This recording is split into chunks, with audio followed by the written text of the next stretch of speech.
Assalamualaikum warahmatullahi wabarakatuh. Waalaikumsalam warahmatullahi wabarakatuh. Selamat siang Bapak, Ibu semuanya. Siang. Semangat ya? Semangat. Jadi jam 1 lebih ya, sudah setengah 2. Puasa semuanya? Insyaallah. Apa semua? Alhamdulillah. Nggak ada yang gatal. Ada udah bolong belum? Belum. Belum, Pak. Yang cewek? Belum. Alhamdulillah ya. Oke. Pada kesempatan siang hari ini, pada siang hari yang panas dan berbahagia, bahagia semuanya ya. Alhamdulillah bahagia ya. Nah, di sini saya akan menyampaikan sebuah materi ya. Lagi-lagi materi mengenai DM atau penyakit gula.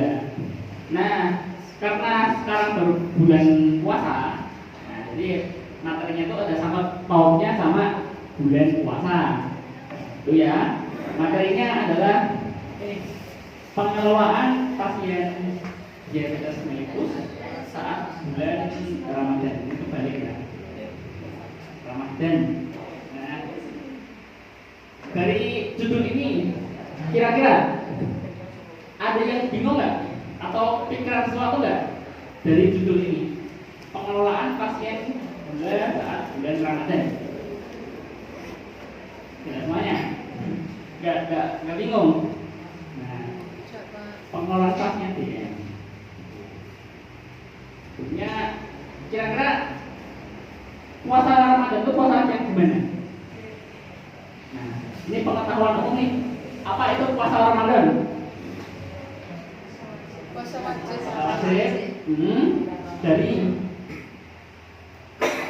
imsak sampai dari terbit fajar sampai terbenam matahari. Nah, itu kira-kira berapa jam? Coba dihitung jam. 5, 6, 7, 8, 9, 10, 11, 1, 2, 3, 4, 5, 6, 14 jam ya. 14 plus itu 14 jam gitu ya. 14 jam itu termasuk waktu yang cukup panjang, terutama pada orang yang punya sakit gula atau sakit DM. Nah, lagi-lagi, apa itu DM? Apa itu sakit gula? Nah, sudah pada pintar semuanya ya.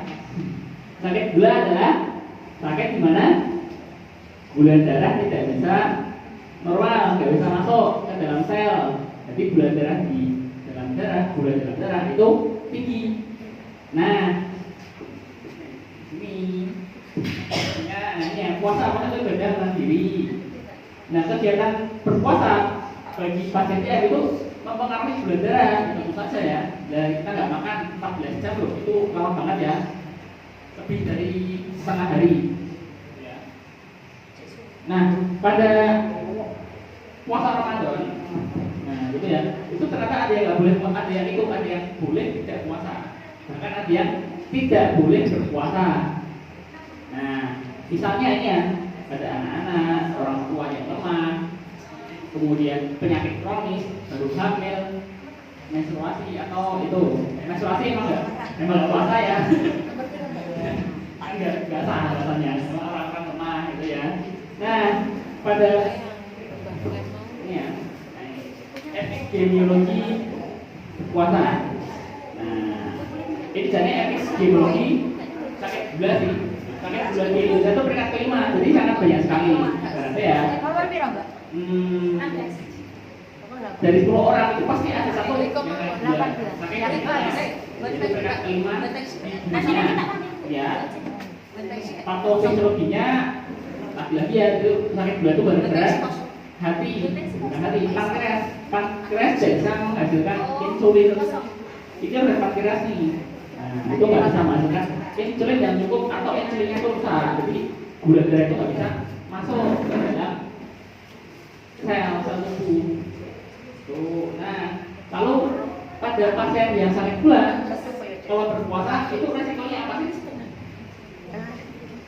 Ini ada hipoglikemia. Yang kedua ada hiperglikemia. Yang ketiga ada ketoasidosis diabetik. Yang keempat ada dehidrasi. Yang kelima ada trombosis. Trombosis terjadi karena darahnya itu kental, ya. Nah, jadi yang pertama hipoglikemia. Nah, apa itu hipoglikemia? Kondisi gimana? Boleh gerak? Rendah. Nah, seberapa rendah kira-kira ya? Gula darah normal berapa? Nah, di bawah 126. Di bawah, nah, batas bawahnya ada nggak? Ada. Itu kan batas atas. Batas bawahnya itu ada 70. Kalau di bawah 70 termasuk kondisi hipoglikemia. Tuh. Lalu ada sampingnya ada hiperglikemia. Ada hipo, ada hiper. Kalau hiper berarti tinggi, ya, berarti di atas 126 tadi ya. Nanti 126, 112 beda banyak dasarnya kan ya. Cuma ya nah di sini pakainya 126. Tuh ya. Kemudian ini ketoasidosis diabetik. Nah itu kata-kata apa ya angel ya. Oke, itu nama penyakit ya. KAD. Nah, ketoasidosis itu ada hubungannya sama hiperglikemia. Jadi hiperglikemia yang berlebihan bikin darah itu jadi asam. Nah, makanya ketoasidosis diabetik. Nah, itu kondisi juga berbahaya, mengancam nyawa karena dia itu darahnya asam, jadi asam di tubuh itu sangat tinggi, bisa bikin dia itu kerusakan di organ-organ tubuh. Ya. Kalau dehidrasi apa itu? Kekurangan cairan. Nah, apalagi pas bangunnya telat, akhirnya nggak sahur, nggak minum, nah itu bisa bikin dehidrasi. Itu ya, dehidrasi tandanya jadi yo banyak yang kira-kira udah mengalami semua ya. Siapa sih yang mulutnya kering? Mager ya, itu dehidrasi. Nah, itu terus yang kelima ada trombosis. Tadi ya, akibat kita dehidrasi banyak bulannya akibatnya darah itu jadi kental. Nah, ini tadi hipoglikemia. Nah, hipoglikemia pada pasien itu terjadi pada orang-orang yang mengkonsumsi obat gula yang efeknya menurunkan gula darah langsung. Contohnya ada apa? Depannya gli. Obat gula yang depannya gli apa nih? Satu lagi. Glimepirid apa lagi? Benklangit.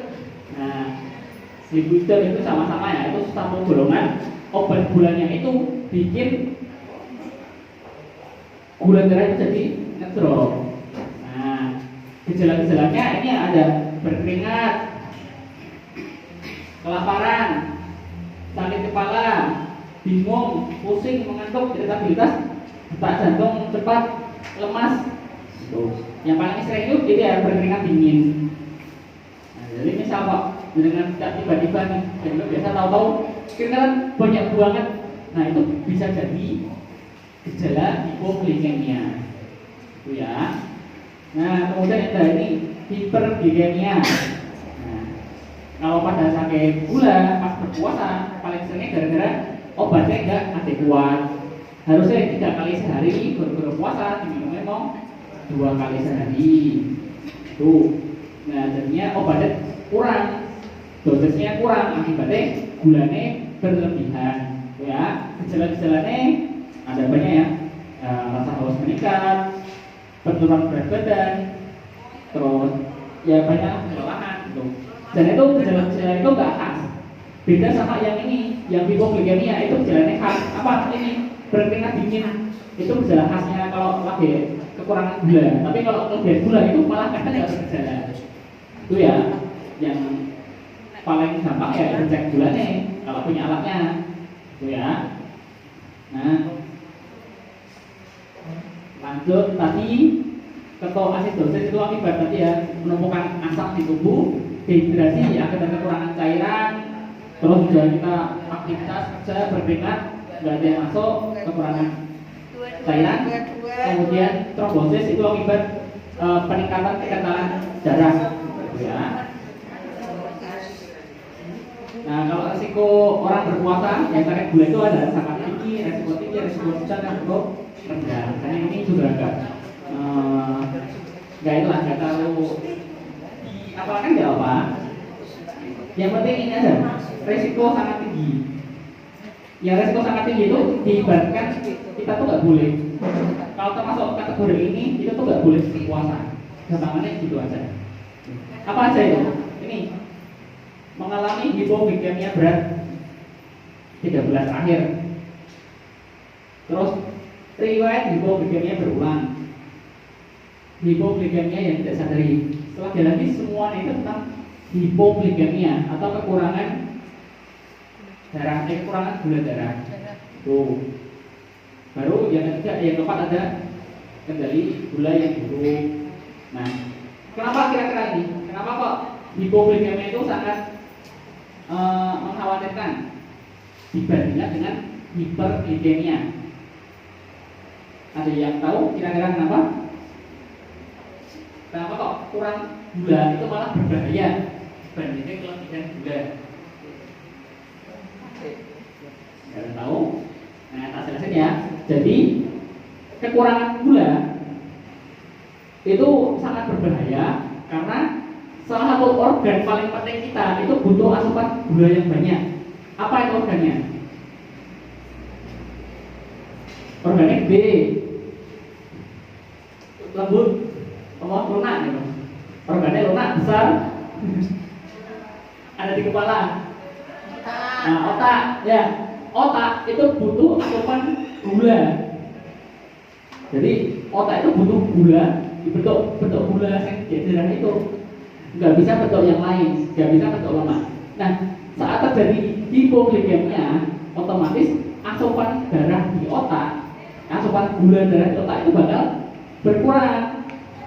Akibatnya, yang kelaparan nggak cuma tubuhnya toh, tapi otak juga kelaparan. Nah, padahal otak itu organ yang paling gampang rusak, paling manja istilahnya, paling manja ya. Wah, kabeh kudu dituruti kabeh. Nek dituruti bisa bahaya. Nah, itu kan otak kalau kekurangan gula itu bisa rusak ya, bisa rusak. Gejala awalnya tadi ya, karena dingin, lama-lama pingsan. Kalau udah pingsan, kekurangan gula, nah itu bisa meninggal. Beda kalau hiperglikemia. Sekarang hiperglikemia, besok tidak lama masih hidup. Ijek biasa omong, kecuali kalau tadi ya asalnya meningkat. Nah itu pada kasus yang jarang itu. Tapi kalau dia tuh kekurangan gula itu cepat banget. Sekarang kekurangan gula bisa jadi 1-2 jam ke depan itu udah pingsan. 3 jam ke depan kira-kira misal nggak ditangani itu sudah bisa meninggal, tuh sangat sering. Nah makanya kenapa kok orang yang punya hipoglikemia, yang sering kumat-kumatan hipoglikemia itu bahaya sekali kalau kita berpuasa. Makanya resiko sangat tinggi, ya. Nah, kemudian yang keempat ini kendali glikemik yang buruk atau gula darah tidak terkontrol, itu baru nomor 4. DM tipe 1. DM tipe 1 itu DM yang DM itu gula ya. Gula tipe 1 itu gula yang karena kerusakan pankreas bawaan air. Tuh. Kondisi sakit akut, koma hiperglikemik atau kelebihan gula yang bisa bikin koma atau nggak sadar, tuh ya. Kemudian menjalankan pekerjaan fisik berat, hamil atau baru dicuci darah. Nah itu tidak disarankan untuk berpuasa. Malah kalau bisa jangan, gitu ya. Nah resiko tinggi, ini juga ada nih ya mirip-mirip. Cuma ini lebih ke bahasa medis saja. Jadi nggak usah digagas. Intinya itu ya, jadi yang nggak boleh berpuasa itu kalau ada tadi hipoglikemia berulang, entah itu 3 bulan terakhir lah, berulang lah, atau yang nggak tahu lah. Kemudian gula darah tidak terkontrol atau baru hamil. Itu ya, itu gampangannya apa? Gampangannya. Nah, resiko sedang, resiko rendah berarti yang tidak semua itu ya. Nah, Contoh ini, misalnya kita minum obat-obat metformin, akarbus itu masih boleh berpuasa. Tuh, ini respons ganggu yang minum obat yang depannya gli-gli tadi loh, glimenpirid, glibenclamid. Nah itu masuknya resiko sedang, jadi boleh-boleh aja berpuasa. Itu asalkan tadi obatnya dikonsultasikan dulu cara minumnya, ya. Nah, ini pengelolaan penilaian pre-Ramadan. Ini udah puasa Ramadan berarti udah tahu ya. Jadi telat ya ngasih tahunya ya. Nah, terus ini, nah ini siapa itu ini nih. Kita tuh boleh membatalkan puasa jika tadi ya hipoglikemia, gula darahnya kurang dari 70 lah. Hiperglikemia lebih dari 70 atau dehidrasi itu boleh batal. Apalagi nih yang sakit gula itu boleh membatalkan di tengah jalan. Maksudnya itu secara medis itu dianjurkan, otomatis secara agama juga diperbolehkan karena resikonya tinggi, gitu ya. Rencana manajemen individual, kalau pas yang di episode 1 itu nggak usah puasa nggak apa, soalnya dia itu bawaan lahir ya. Jadi nggak berpuasa itu nggak apa, organnya udah nggak itu udah rusak dari sananya. Nah kalau di episode 2 yang di garis bawah itu kalau kita pakai insulin, ada yang pakai insulin apa nggak di sini? Pakai suntik insulin? Tidak ada Pak. Ada? Nggak ada? Dan saya pakai insulin? Tidak Pak. Nggak ada, ya berarti nggak ada deh. Alhamdulillah ya. Soalnya kalau pakai insulin lebih dari 2 kali sehari itu disarankan nggak berpuasa. Nah, ini cara perubahannya, cara mengubahnya lah gitu. Misal ini ya, ada yang metformin 3 kali sehari, ada nggak? Yang minum metformin 3 kali sehari? Nggak ada. Kayaknya saya sering minum sapi deh 3 kali sehari. Nah, kalau itu digabung dari 2 kali pas buka, 1 kali pas sahur. Intinya pas berbuka itu dibanyakkan di situnya. Obat metformin, obat yang gli-gli tadi, glimenpirid, glibenclamid itu diminumnya pas berbuka. Jangan pas sahur. Nah ini untuk kayak gini sih biasanya itu dikasih dokter aja lah ya pas konsultasi gitu. Ini nggak aman. Ini juga masih obat-obatan. Ini kelompok ini pembagian lagi, jadi itu pembagian itu banyak sekali. Itu cuma ada di sini tadi tambah ini direkam aja ya. Pokoknya nggak boleh berpuasa itu yang hipoglikemi. Yang kedua kalau tidak terkontrol. Yang ketiga kalau lagi hamil atau pakai insulin lebih dari 2 kali sehari. Itu biar gampangnya. Terus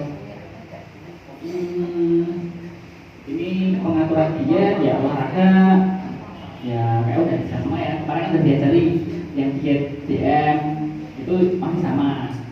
Olahraga, nah kalau olahraga pas puasa itu kalau bisa jangan olahraga sebelum buka. Soalnya kalau kita olahraga sebelum buka kan biasanya sering ya mau buka tak olahraga kuat ya. Nah itu malah kadang itu bisa beresiko pada orang yang sakit gula, bisa ngedrop mendadak. Nah kalau orang yang masih normal masih saja masih boleh. Tapi nek udah sakit gula jangan olahraga sebelum berbuka. Berarti olahraga itu bisa berisiko. Ini malah pada malam hari aja malah boleh ya. Misal sholat tarawih dari 23 rakaat capek tuh. Nah, dan aturan nutrisi ya ini sama kayak kemarin nggak usah dibahas, mereka nggak perlu. Kalau diabetes pas hamil itu memang nggak boleh berpuasa ya. Pokoknya orang hamil apalagi dia punya gula itu sama sekali nggak boleh puasa.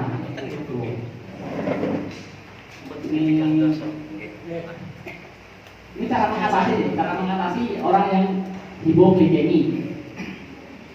Cara gampangnya itu 1 gelas air ditambah 5 sendok gula dibuat terus diminum.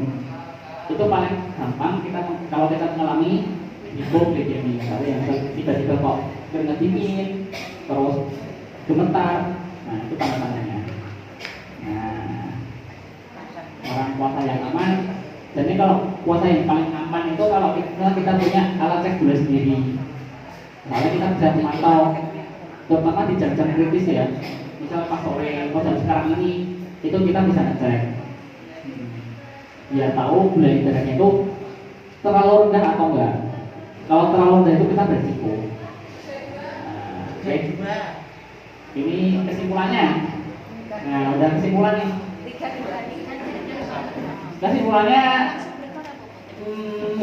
jadi sebaiknya kita tuh konsultasi dulu mengenai obat-obatan yang diminum.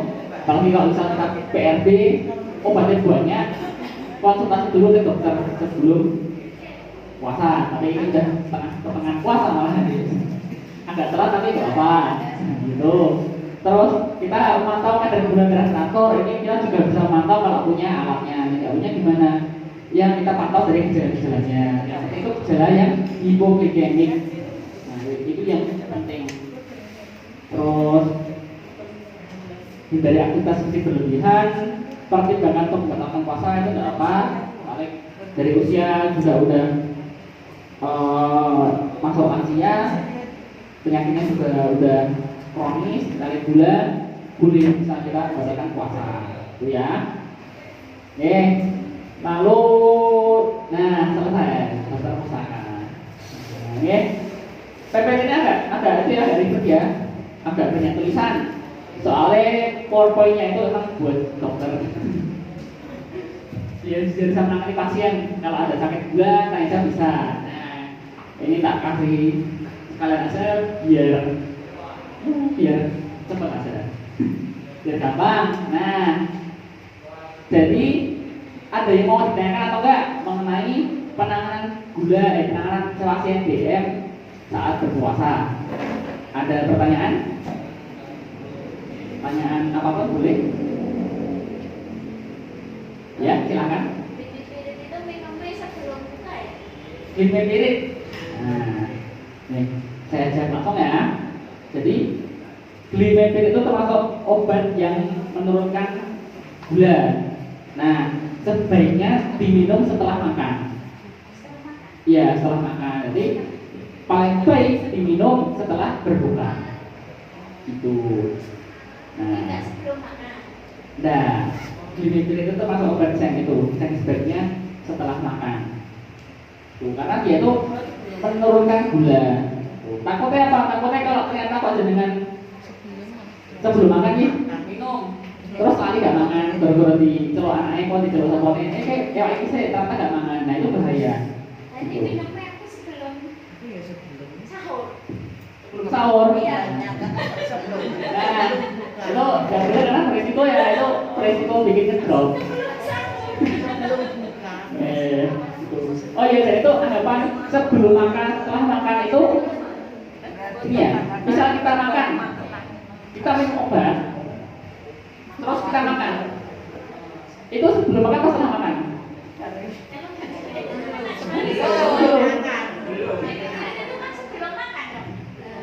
Kalau ini ya, ini obat nih, tak makan, makan nasi, itu hitungannya sebelum makan atau setelah makan?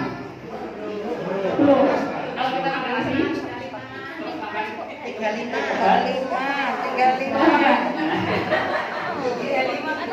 Nah itu salah ya. Itu salah. Diminum sebelum makan atau setelah makan. Kalau itu di sekitaran jam makan, itu anggapannya setelah makan. Yang dimaksud sebelum makan itu 1 jam sebelum makan. Nah itu ya, jadi mungkin itu beda istilah aja. Ya, nah jadi kan nih mak itu minum obat terus makan nasi itu anggapannya ya itu setelah makan kan sama-sama ternyata dilakukan juga lama. Nah, dianggap sebelum makan, contohnya kayak obat sakit mah gitu ya. Obat sakit mah diminum sebelum makan, berarti diminumnya 1 jam sebelum makan. Jadi itu banyak salah kaprahnya di situ, gitu ya. Soalnya jadi itu gak ada bedanya diminum sekarang atau jam makan itu sama aja, sama-sama dicerna bareng makanan. Itu, nah jadi ya, gini piring tuh barengan sama makan. Intinya itu barengan ya. Nah jangan pas perut kosong, soalnya dia tuh menurunkan gula. Beda sama metformin. Nah kalau metformin itu bebas, boleh sebelum, boleh sesudah, itu nggak ada aturan. Cuma kadang dibikin aja gampang kira-kira. Dan nenek secara aturan tuh boleh sebelum makan, boleh setelah makan, boleh perut kosong, boleh. Itu soalnya dia tuh kerjanya bukan menurunkan gula, tapi meningkatkan atau bikin sel itu jadi sensitif terhadap insulin. Itu. Nah, ada pertanyaan lain? Gak ada? Nah, kalau nggak ada berarti masuk sesi kuis ya. Sesi kuis. Pertanyaan ada 3 pertanyaan ya, sama kayak biasanya. Ada hadiahnya. Jadi semoga tadi mendengarkan ya. Mendengarkan atau enggak? Kayak kok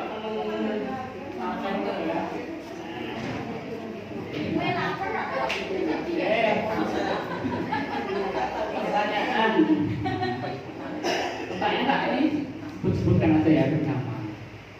Tapi minimalnya banyak ya. Sebutkan itu. Pertanyaan pertama ya. Sebutkan resiko orang yang mengalami gula jika menjalankan berpuasa. Tadi ada 5, sebutkan 3 saja. Yang bisa ngatung. Sebutkan resikonya berpuasa pada orang gula. Ada 5 tadi. Apa? 5 tadi loh. 1, 2, 3, 4, 5. Ini kotak-kotak mau loh. Tak jujur mau loh.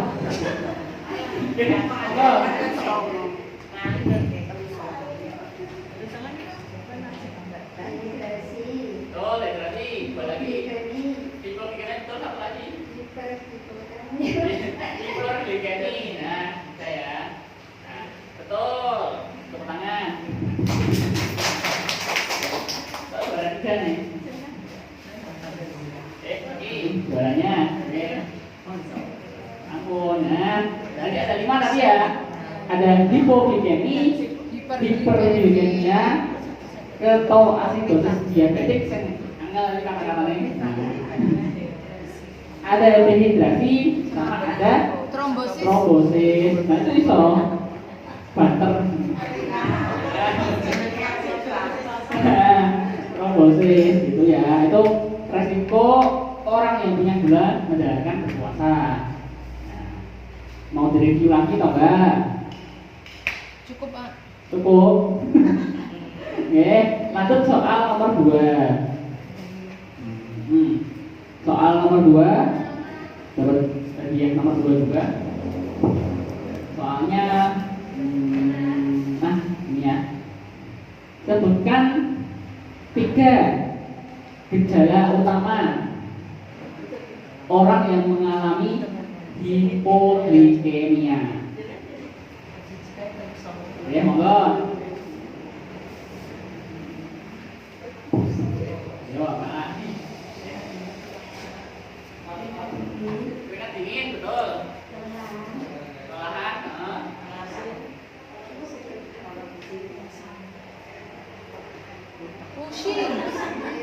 Pusing deh. Pusing. Tadi ada pusing nggak ya? Ada. Ada, Pak. Terima kasih ya. Ini hadiahnya nih. Nggak lupa. Ya. Ada nih. Kita tidur nih.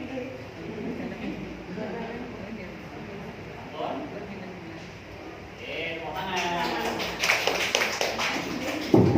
Jadi nanti hipoglikemia itu gejalanya ada paling penting tuh tadi ya keringat dingin, kelaparan, sama ada yang mungkin lupa belum ditulis tuh tremor mental. Gemetar. Jadi gemetar itu masuk juga gejala hipoglikemia. Itu malah termasuk gejala utama ya, makanya di samping yang dingin, terus kelaparan sama tadi tremor itu malah gejala utamanya. Tapi ada salah satu tulisannya. Gak apa. Nah ini pertanyaan terakhir. Pertanyaan terakhir ini pertanyaan soalnya agak banyak aja ya. Nah tadi kan ada itu ya, ada dijelaskan mengenai resiko sangat tinggi, resiko sedang, resiko ringan. Nah, resiko ringan sedang itu yang boleh berpuasa ya. Nah, kalau resiko yang sangat tinggi tadi yang nggak boleh berpuasa. Nah, sebutkan tadi orang-orang nggak boleh berpuasa. Ayo, atau ini dalam hal medis ya. Nanti itu jawabnya terkadang kanan. Satu boleh Pak? Satu. Tiga. Tiga itu yang satu tiganya itu ini belum tinggal di mengarang sudah. Apa?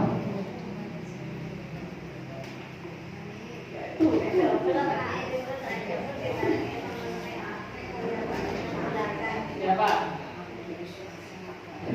Ya ada yang berani, Saya berani ngacung. Saya berani ngacung. Gak ada yang berani. Salah nggak apa? Salah tak benar ya udah nggak apa ya satu. Masuk di depan kami. Masuk di depan Pak. Iya. Soalnya buri. Nah.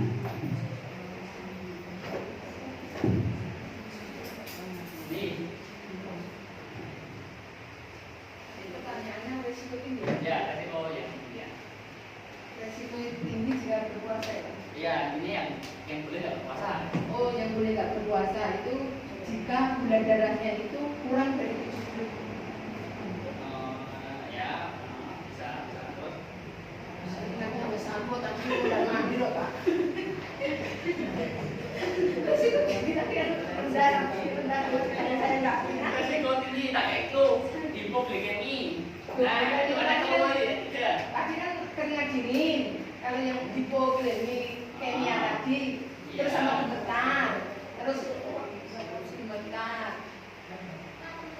keringat dingin, terus kelelahan itu kelelahan. Coba itu hipoglikemia kayak gimana? Iya. Nah, udah boleh.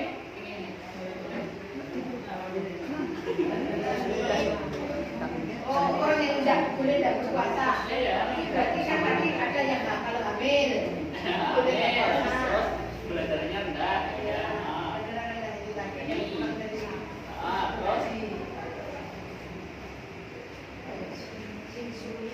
Oh, yang suntik insulin lebih dari 2 kali. Ya, lebih dari sama dengan 2. Oke, betul ya. Ini.